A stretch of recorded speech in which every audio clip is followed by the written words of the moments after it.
The rebels were now safely back in Whispering Woods, and He-Man had become Adam once more. Glimmer was arguing with him. You'll be captured for certain if you go back to the Fright Zone, Adam. Sorry, Glimmer. I've a mission that must be performed, safe or not, said Adam. He looked down at Cringer. You'll have to stay here, Cringer. You're too noticeable. He said goodbye to the rebels and left. On the roof of Doom Tower, Hordak was admiring a huge ray machine.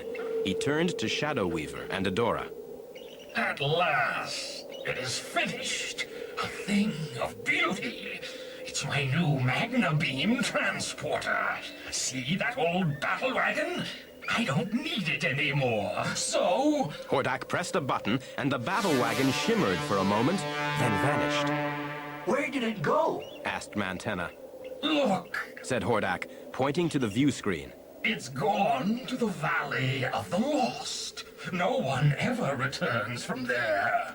When my Magna Beam is at full power, I shall send all the rebels there, and we'll have no more trouble.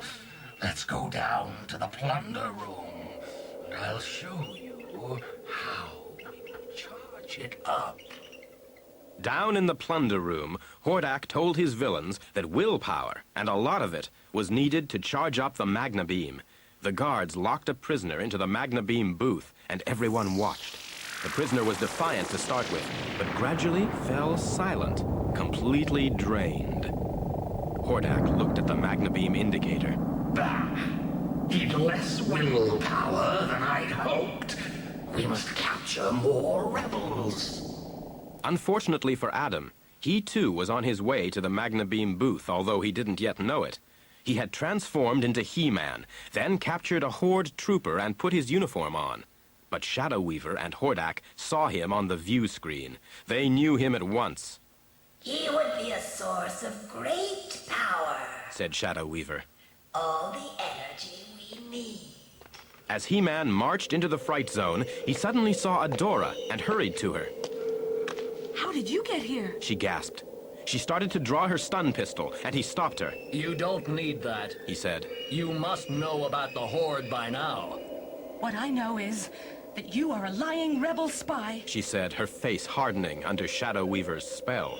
You are under arrest. Now Hordak arrived with some guards. He-Man put up a good fight, but he was soon overpowered. And then, there he was, in the Magna Beam booth. During the night, as He-Man's strength slowly drained away, Adora tossed and turned in her sleep. She muttered from time to time, No, it's evil. Then, through Adora's dreams, the sorceress called softly, Adora. And she woke up. After a moment, Adora said, Something strange is happening. I must find out what it is. She went straight to the plunder room. He-Man lay slumped in the booth, and the Magna Beam indicator stood at full. The two great swords were on a pedestal nearby. Everything seems in order, said Adora.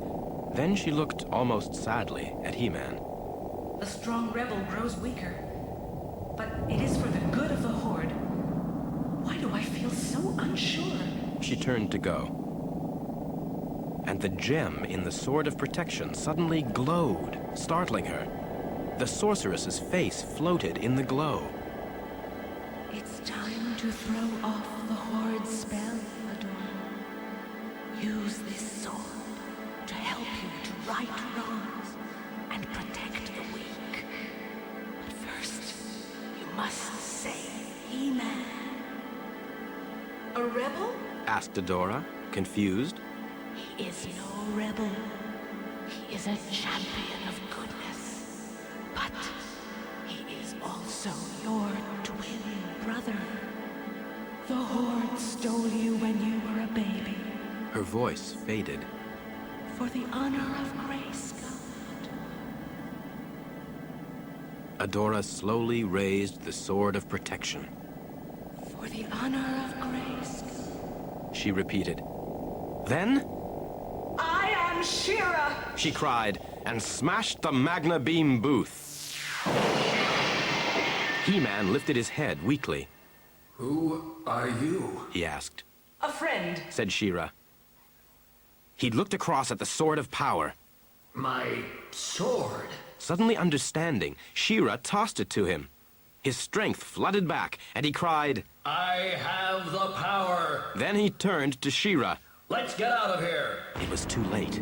Hordak had arrived on the scene. First, he looked at the Magna Beam indicator. My beam is fully charged. He said, pleased.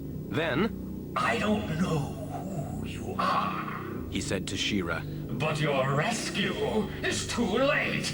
Guards, arrest these two rebels. I'm going upstairs to take care of the rest of the rebels with my Magna Beam. With that, he went away, What is this Magna Beam? asked He-Man. Don't ask. Said She-Ra. We must stop him. I'll take care of that. Said He-Man. You go and warn the rebellion. As He-Man started to fight off the guards, She-Ra turned and made for the stable and her horse, Spirit. But as she climbed on his back, he became Swift Wind, a winged unicorn, carrying She-Ra to warn the rebels. Now, He-Man was going after Hordak. He found him on the Fright Zone roof, just switching on the Magna Beam. But She-Ra had looked back as she flew away and had seen what was happening. She found a huge rock and threw it into the path of the beam. Both rock and beam disappeared instantly. Hordak was furious. My Magna Beam! Wasted! Well, I still have some power left to try again. But He-Man had other ideas. He gave the machine a mighty punch and split it down the middle. As it split, an enormous burst of energy was released. The energy spread outwards from the ruined Magna Beam, and when it reached the Horde's prisoners, it gave them their willpower. Without wasting a moment, they broke out and went back to Whispering Woods to help the rebellion. Hordak was white with rage. I've still got you, rebel. I'm going to freeze you solid with freeze rays. But he was wrong again. She-Ra swooped down on Swift Wind and lifted He-Man to safety, just in time, Thanks, said He-Man. No problem. Said She-Ra. What are sisters for, anyway? sister. Said He-Man, puzzled. She-Ra smiled, He-Man, I think we've a lot to talk about. she said. Deep in Whispering Woods, Swift Wind shone white in the moonlight. She-Ra stroked him while He-Man was speaking. I don't understand. You're my sister? But I never had a sister. I didn't know I had a brother until the woman in the sword told me so. Said She-Ra. The sword? Said He-Man. It must be the sorceress. He lifted the sword of protection and called, Sorceress! Can you hear me? Its jewel gleamed, and the sorceress spoke. Now I can answer all your questions. Years ago, twins were born to the king and queen of Eternia. One of these babies was you, Adam, and the other was Adora. The king and queen were delighted, but their joy soon turned to sorrow. A terrible force called the Horde, led by a fiend called Hordak, tried to conquer Eternia. The sorceress paused, looking back. But they were no match for King Randor and my magic, and we defeated them. The Hordak, with his favorite pupil Skeletor, decided to steal both the Queen's babies in revenge. But they got only Adora, because Man-at-Arms caught the villains in the act. Hordak escaped with Adora, but Skeletor was caught and told us the way to Hordak's secret base. When Man-at-Arms and I arrived there to rescue Adora, Hordak was standing at the time gate, the baby in his arms. He said, "You may have defeated us, but you'll never see this child again." Then he went through the time gate.